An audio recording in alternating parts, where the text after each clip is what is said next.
Hey guys, in this video we're going to take a look at how you can change your recent menu layout to list, grid, stack, vertical list, or slim list on the Samsung Galaxy S22 series.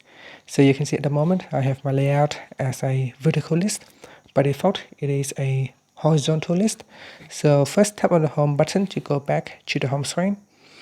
On the home screen, you want to swipe up and go into the app screen.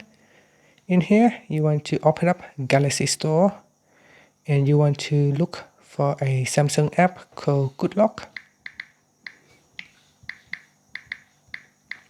Right, look for this app called Good Lock and then install it.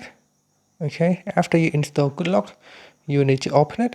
You can open it from here or you can open it from the app screen. Good Lock.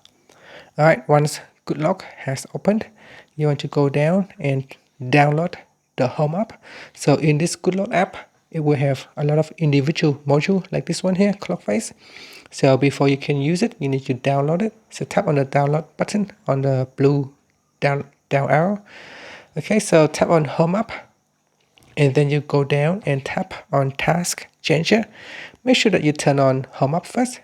So tap on the switch so that the items below becomes enabled, and then tap on Task Changer.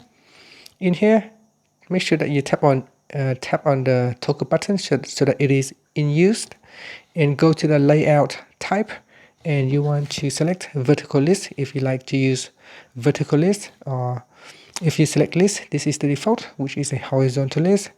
This is a grid. This is a stack, vertical, and slim. So this is slim right here. That's slim.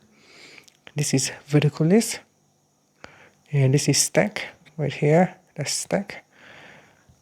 This is grid. So that's grid right there. And this is the list. This is a list right here. And so select one of the options or one of the layout that you would like to use. And that's it. Finally, you can tap on the home button to go back to the home screen. Thank you for watching this video. Please subscribe to my channel for more videos.